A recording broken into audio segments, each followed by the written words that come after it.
ये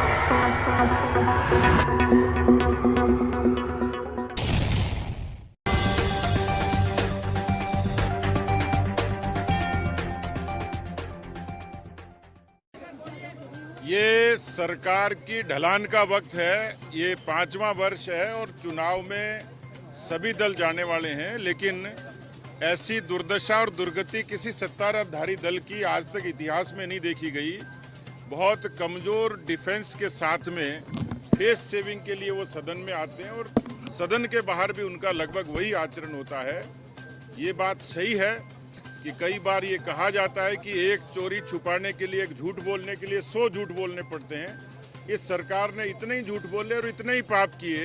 उसी पाप का नतीजा है कि ये कांग्रेस पार्टी की सरकार, जिसके पास पूरा मैंडेट नहीं था, उन्होंने बीएसपी से जुगाड़ किया, निर्दलियों से जुगाड़ किया और बीएसपी के वही सदस्य जो बाड़ाबंदी के उस दौरान में इस सरकार के संकट मोचक बने, जो लाडले और प्यारे थे, लेकिन जब उस पूरे ऑपरेशन के दौरान बाड़ाबंदी से लेकर इस्तीफों के उस दौर में कोई एक व्यक्ति उस समय अशोक गहलोत जी के साथ खड़ा था, वही राजेंद्र सिंह हुड्डा था।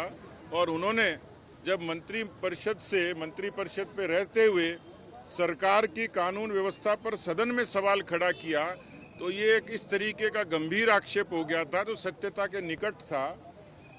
कारण जो भी रहे होंगे, लेकिन ये सत्य था कि मंत्री ने कांग्रेस पार्टी को, सरकार को, सरकार में रहते हुए आईना दिखाया और उनका तेवर ऐसा ही था कि सच कहना बगावत है, कि कह दो कि मैं बागी हूं।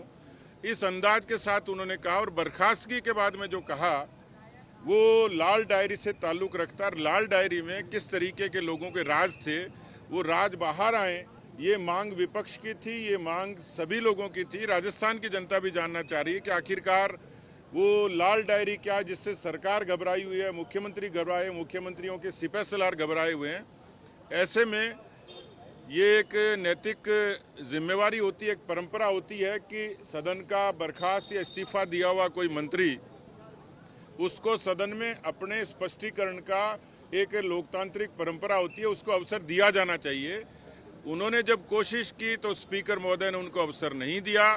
हम ये जानना चाह रहे थे विपक्ष के नाते कि आखिर उस लाल डायरी में ऐसा क्या कारण था कि पूरा सदन हिल गया, पूरा सत्ता पक्ष को वहां हाथापाई की नौबत आ गई, गाली गलौज की नौबत आ गई। लोकतांत्रिक तरीके से अपनी पार्टी के एक विधायक की आवाज को दबाने की कोशिश की। तो ये सारा मसला था। राजस्थान की जनता ने इसको लाइव देखा है।